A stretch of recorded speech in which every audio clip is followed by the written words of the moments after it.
Walk into a convenience store in Atlanta, order lunch in Mexico City, stop at a vending machine in Tokyo, or sit down at a café somewhere in Europe, and you can buy something that is supposed to be remarkably consistent. Coca-Cola. Same red label, same flowing white script, same dark, fizzy drink. And behind it all, supposedly, one of the most closely guarded formulas in the history of food. So why doesn't Coca-Cola always taste the same? Ask people who travel frequently, and you'll hear the same claim again and again. Coke tastes sweeter here. It's sharper in Europe. The American version tastes different. The glass bottle is better. And then there is perhaps the most famous claim of all. Mexican Coke just tastes better. For some Americans, Mexican Coca-Cola has developed an almost cult-like reputation. You'll find imported glass bottles in restaurants, supermarkets, specialty stores, and taco shops across the United States. People don't simply buy it because the bottle looks nostalgic. Many genuinely believe the liquid inside tastes different. Smoother, cleaner, less syrupy, more like the Coca-Cola they remember from decades ago. And here's the strange part. They're not completely imagining it. At least some Coca-Cola sold as Coca-Cola Mexico in the United States really does contain a different sweetener from standard American Coca-Cola. But sugar is only the beginning. Because once you start investigating why Coke can taste different, you discover something surprising. The flavor of Coca-Cola isn't determined by a secret formula alone. It can also be shaped by the sweetener, the water, the carbonation, the container, the temperature, the ice, the way it's dispensed, and even the expectations inside your own brain. To understand how one of the world's most standardized products can produce different experiences around the world, we should begin with that famous glass bottle from Mexico. Put 2 bottles of Coca-Cola on a table in the United States. One is ordinary American Coke. The other is Coca-Cola imported from Mexico. To the casual observer, the differences might seem mostly cosmetic. But turn the packages around and read the ingredients. Standard Coca-Cola Original sold in the United States lists high fructose corn syrup. Coca-Cola Mexico, marketed by Coca-Cola in the United States, lists cane sugar. That distinction has helped turn Mexican Coke into something much bigger than an imported soft drink. For some fans, it's a connection to an older America. For others, it's simply supposed to taste better. And there is a historical reason why this distinction feels so significant. Coca-Cola wasn't always sweetened with high fructose corn syrup in the United States. For much of its history, sugar was the standard. But during the late 20th century, the economics of American sweeteners changed. High fructose corn syrup became increasingly attractive to beverage manufacturers, helped by the structure of the American agricultural and sugar markets, and by improvements in industrial corn processing. By the 1980s, major American soft drinks had shifted heavily toward high fructose corn syrup, and that created the perfect setup for a future nostalgia product. Decades later, Americans could pick up a glass bottle imported from Mexico, see cane sugar on the label, and feel as though they were drinking Coke from another era. But does cane sugar actually taste different? That's where things get complicated. To understand the debate, we need to look at what these sweeteners actually are. Table sugar, or sucrose, is a molecule composed of 2 simpler sugars, glucose and fructose. High fructose corn syrup also contains glucose and fructose, but rather than being bound together as sucrose, much of those sugars are already present in free form. Chemically, they're different. But from a sensory perspective, the difference isn't as dramatic as the mythology surrounding Mexican Coke sometimes suggests. Both are intensely sweet. Both are used to deliver the sweetness necessary to balance Coca-Cola's acidity, bitterness, carbonation, and flavor compounds. And when they're placed inside a cold, strongly flavored carbonated beverage, identifying the sweetener by taste alone may be harder than people expect. This creates an important distinction. There can be a real formulation difference without every perceived flavor difference being caused entirely by that formulation. If someone tells you beforehand that one bottle contains real cane sugar, that information itself can influence what happens next. The word real sounds better. A heavy glass bottle feels more premium. imported from Mexico sounds special. The familiar contour bottle creates nostalgia before the drink even reaches your tongue. So when someone says Mexican Coke tastes better, there may be several things happening simultaneously. The sweetener can be different. The package can be different. The serving experience can be different. And the expectation can be different. But there's another ingredient we haven't discussed yet. And unlike sugar, it makes up most of the drink: water. When people discuss the secret Coca-Cola formula, they tend to imagine mysterious flavor extracts locked inside a vault. But look at the ingredient list, and the first thing you'll see is far less exotic: carbonated water. This creates a massive manufacturing challenge.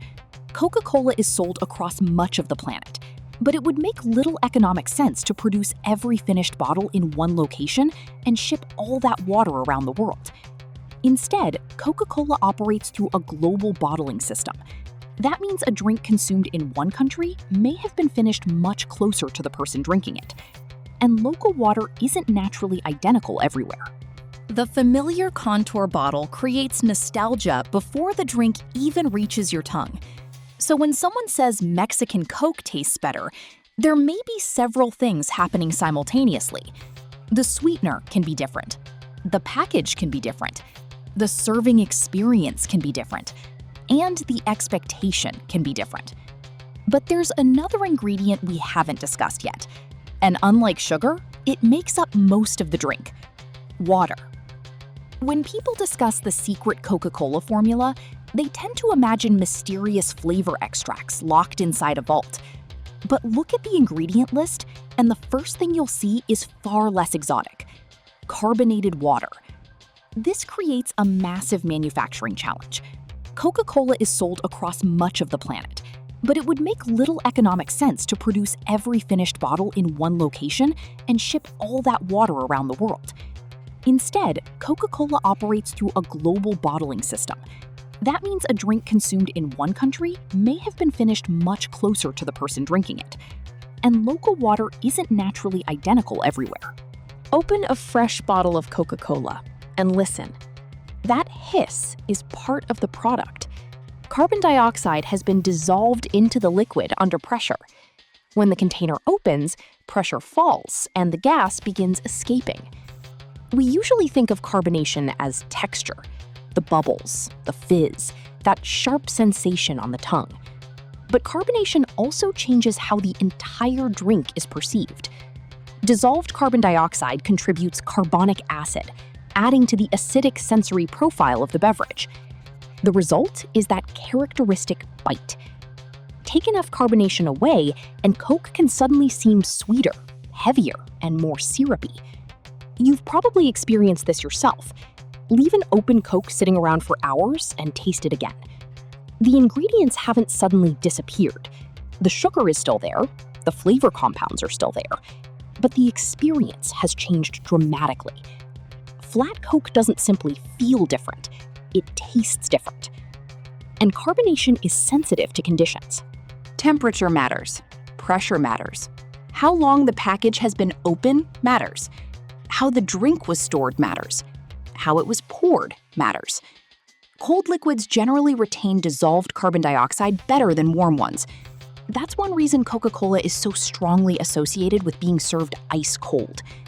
The temperature isn't merely about refreshment, it's part of the sensory design of the drink. Which brings us to something people have argued about for decades. Why does Coke seem to taste better from a glass bottle?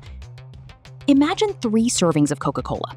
One comes in a classic glass contour bottle, one comes in an aluminum can, one comes in a large plastic bottle. Assume for a moment that the beverage placed inside started with essentially the same formulation. Will they still taste identical when you drink them? Not necessarily.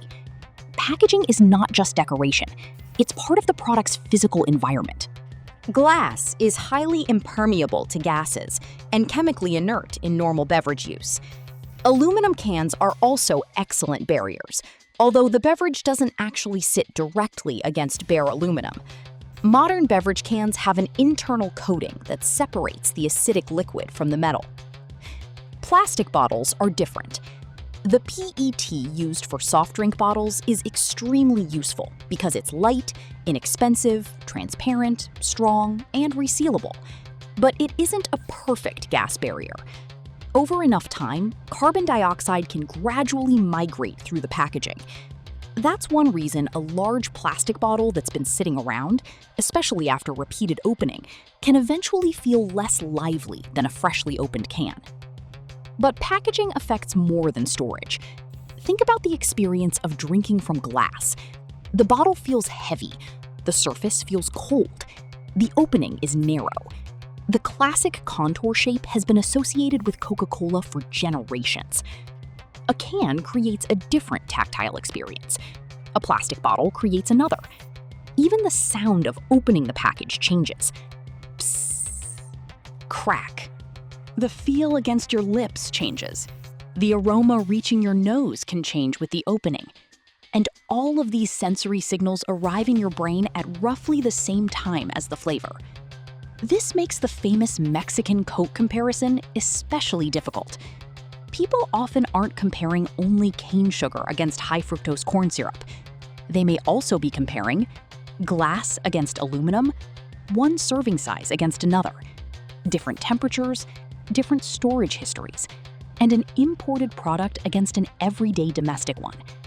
Change enough variables at once and it becomes very difficult to say which one caused the difference. And nowhere is that more obvious than at a place millions of people insist has unusually good Coca-Cola: McDonald's. There's an entire internet mythology surrounding McDonald's Coca-Cola. Some people swear it's sweeter. Others say it's sharper. Some claim McDonald's has a secret Coca-Cola recipe. The reality is more interesting because you don't need a secret recipe to change the experience. You need a different delivery system.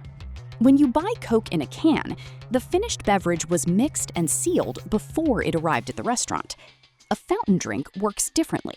The system combines Coca-Cola syrup with carbonated water during dispensing. That creates more opportunities for variables, such as water quality, temperature, syrup ratio, carbonation, ice, and equipment maintenance to influence the final drink. McDonald's itself says it follows Coca-Cola's guidelines while taking several additional steps to maintain fountain drink quality. According to the company, the water and Coca-Cola syrup are pre-chilled before entering its fountain dispensers. McDonald's also filters the water.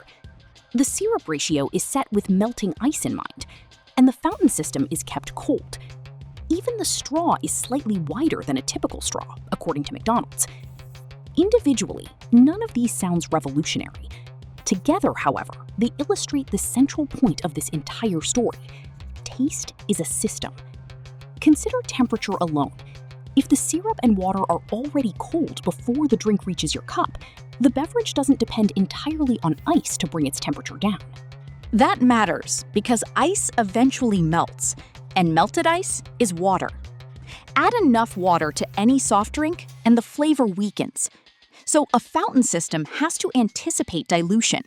It needs to deliver something that tastes right not just at the instant it leaves the nozzle, but while you're eating your fries 10 minutes later. And fountain machines also help explain why your Coke experience can vary from one restaurant to another. A properly calibrated, clean, cold fountain system can produce an excellent drink. A poorly maintained or incorrectly calibrated one can produce something noticeably different. Too much syrup, too little syrup, too much ice, not enough carbonation, a strange taste from the water, a warm drink. Same Coca-Cola brand, very different experience. Which raises a bigger question. If Coca-Cola works so hard to standardize its product, does it deliberately change the drink for different cultures? This is where we need to distinguish between Coca-Cola as a brand and one single universal formulation. The Coca-Cola portfolio differs significantly between markets. Different countries have different package sizes, sweetener regulations, sugar taxes, product lines, low and zero sugar formulations, flavors, and consumer preferences. So the Coca-Cola experience absolutely can vary internationally. But that doesn't mean every country simply receives a completely redesigned version of Coca-Cola Original because local people supposedly like sweeter Coke. That explanation is too simplistic.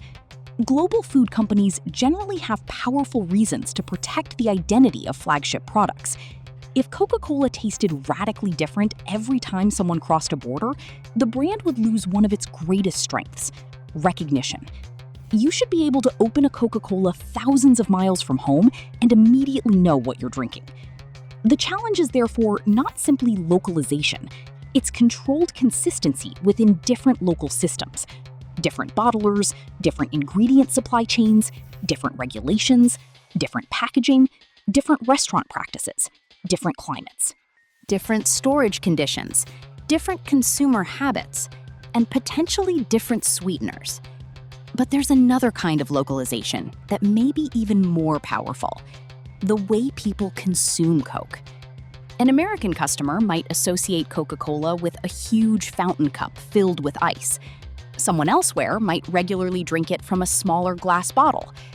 One person drinks Coke with a burger, another with tacos, another with pizza. Another pours it over ice and lemon. Another drinks it directly from a refrigerated can. Those contexts change temperature, dilution, aroma, carbonation, serving size, and expectation. The same beverage doesn't exist in a sensory vacuum. It exists inside a culture. And once culture enters the equation, chemistry alone can no longer explain everything. Because eventually, we have to talk about the most complicated ingredient in Coca-Cola: you. Imagine we conduct a simple experiment. I give you 2 glasses of dark soda. Before tasting them, I tell you, this one is ordinary American Coke made with high fructose corn syrup. Then I point to the second glass. This one is imported Mexican Coke made with real cane sugar. Which one do you expect to taste better? Now imagine I don't tell you anything. No bottles, no labels, no country of origin. No glass packaging. Just 2 identical cups marked A and B. Suddenly, the test becomes much harder. This is because flavor isn't generated by the tongue alone. What we casually call taste is a multi-sensory experience involving taste receptors, smell, temperature, texture, carbonation, and information from the world around us. Your brain is constantly interpreting these signals. Packaging can influence expectations before the first sip. Price can influence expectations. Country of origin can influence expectations. Brand reputation can influence expectations. Nostalgia can influence expectations. For more than a century, Coca-Cola has become one of the most recognizable products in the world. The red label, the white script, the contour bottle, the hiss when you open it, and that first sip of ice-cold Coke. Together, they create an experience familiar to billions of people. But familiar does not always mean identical.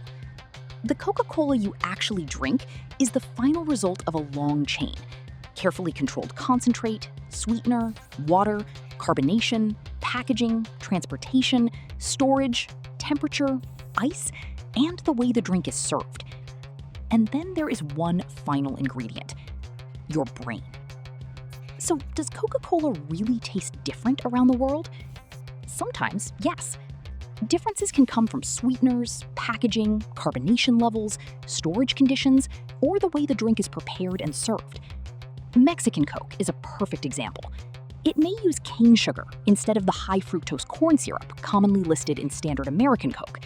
But people also often drink it from a cold, heavy glass bottle, surrounded by the idea that an imported product is somehow more special, and by the expectation that this is the better Coke. That makes it extremely difficult to separate what comes from the recipe itself from what comes from packaging, memory, and psychology. And perhaps that is what makes Coca-Cola so fascinating. A drink produced through an enormous global network can still remain familiar enough to be recognized instantly, almost anywhere. Same logo, same name, same expectations, but not always the same experience. So the next time someone tells you, Coke tastes different here, don't assume they're imagining it. maybe the Coca-Cola really did change. Or maybe you did.